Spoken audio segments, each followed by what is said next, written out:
നമ്മൾ നേരെ പോകുന്നത് കോട്ടയത്തേക്കാണ്. സനോജ് സുരേന്ദ്രൻ തയ്യാറാണ്. Sanoj, very very good morning.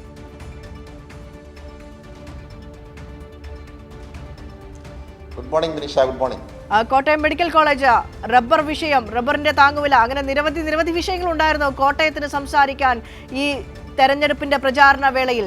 അപ്പോൾ കോട്ടയത്തിന്റെ മനസ്സ് ആർക്കൊപ്പമായിരിക്കും? എന്താണ് പൊതുവിലുള്ള ഒരു കണക്കുകൂട്ടലൊക്കെ മുന്നണികളുടെ?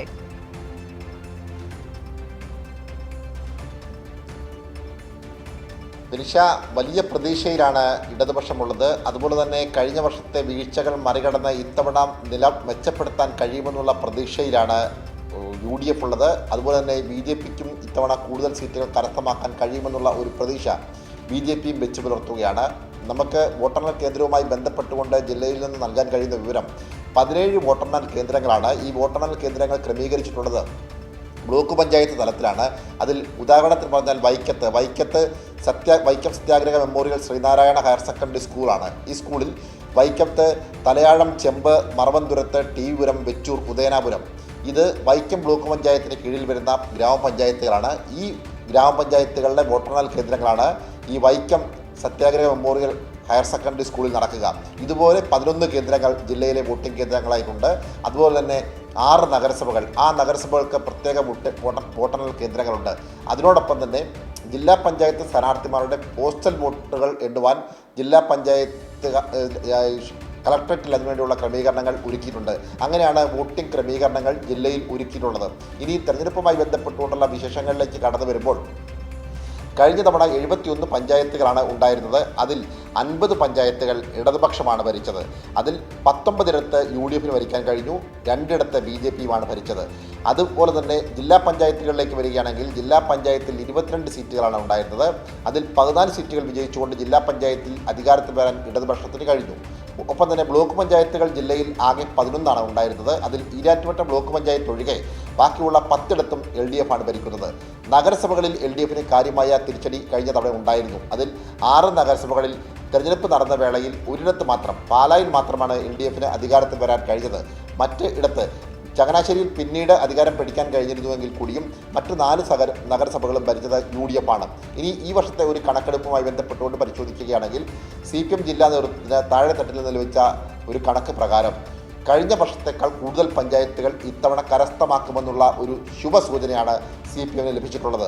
നഗരസഭകളെ സംബന്ധിച്ച് പറയുകയാണെങ്കിൽ കഴിഞ്ഞ തവണ 6 നഗരസഭകളിൽ 5 UDF ആണ് വിജയിച്ചത് എങ്കിൽ ഇത്തവണ നമുക്കറിയാം അഴിമതിയുടെ പേരുകേട്ട നഗരസഭയായി കേരളത്തിൽ ഏറ്റവും അധികം ശ്രദ്ധിക്കപ്പെടുകയും ചർച്ച ചെയ്യപ്പെടുകയും ചെയ്ത കോട്ടയം നഗരസഭയിൽ ഇത്തവണ അധികാരത്തിൽ വരാൻ കഴിയുമെന്നുള്ള ഒരു പ്രതീക്ഷ LDFനുണ്ട്.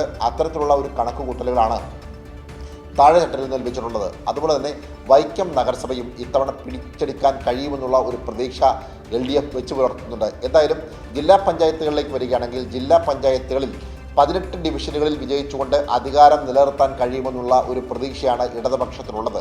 അതുകൊണ്ട് തന്നെ ഈ തവണയും ജില്ലാ പഞ്ചായത്തിൽ തുടർ ഭരണം ഉണ്ടാകും എന്നുള്ള ഒരു പ്രതീക്ഷ LDF പങ്കുവയ്ക്കുന്നുണ്ട്.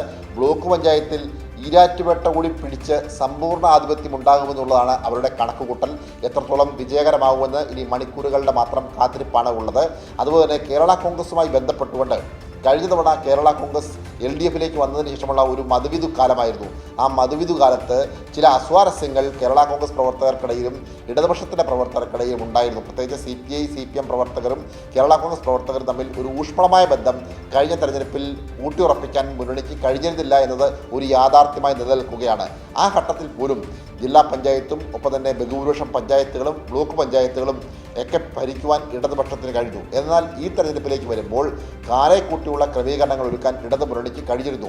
അതുകൊണ്ട് തന്നെ നേരത്തെ തന്നെ സീറ്റ് വിഭജനം പൂർത്തിയാക്കുക മാത്രമല്ല ഒറ്റക്കെട്ടായുള്ള ഏകോപനത്തോടുകൂടിയുള്ള ഒരു തെരഞ്ഞെടുപ്പ് പ്രചരണ പ്രവർത്തനങ്ങളാണ് താഴെത്തട്ടിൽ കാണാൻ കഴിഞ്ഞത്. അങ്ങനെ ഒരു ഊഷ്മളമായ ബന്ധം കേരള കോൺഗ്രസും ഇടതുപക്ഷത്തെ മറ്റ് പാർട്ടികളും തമ്മിൽ ഉണ്ടായി.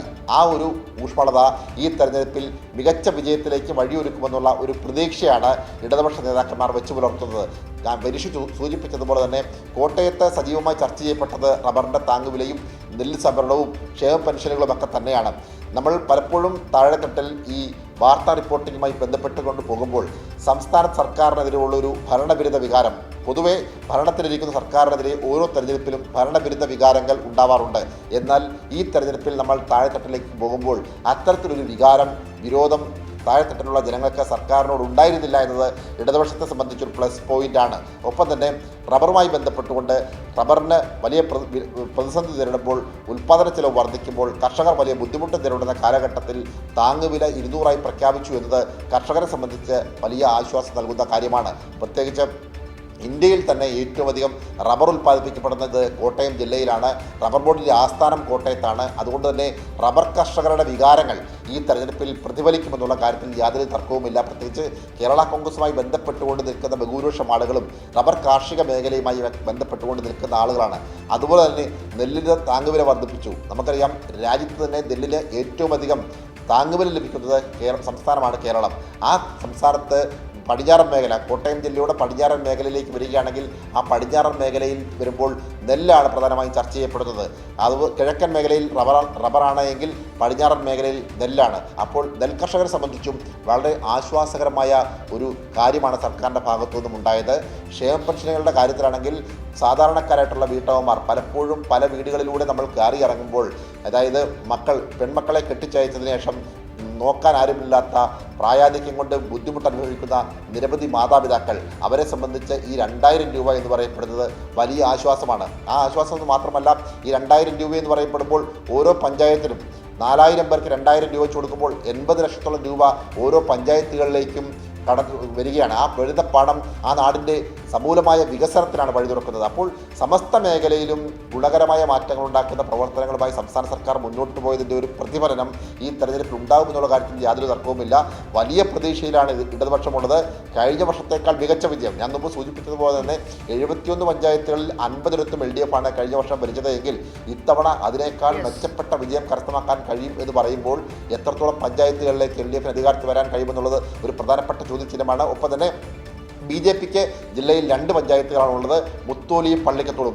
ഈ മുത്തോലിയും പള്ളിക്കത്തോടും ഇത്തവണ അക്കൗണ്ട് പൂട്ടുമെന്നുള്ളതാണ് ഇടതുപക്ഷം പങ്കുവയ്ക്കുന്ന പ്രധാനപ്പെട്ട കാര്യം.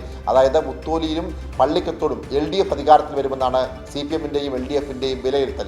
ഒപ്പം തന്നെ പലയിടങ്ങളിലും കോൺഗ്രസിന് ബദലായി നിൽക്കുന്നത് CPM ആണ്. അതായത് CPM 1ാം സ്ഥാനത്ത് വരുന്ന ഇടങ്ങളിൽ പലയിടത്തും 2ാം സ്ഥാനത്ത് BJP-യാണ്. BJP-യും LDF-ഉം തമ്മിലാണ് പ്രധാനപ്പെട്ട മത്സരം പലയിടങ്ങളിലും കാണാൻ കഴിയുന്നത്.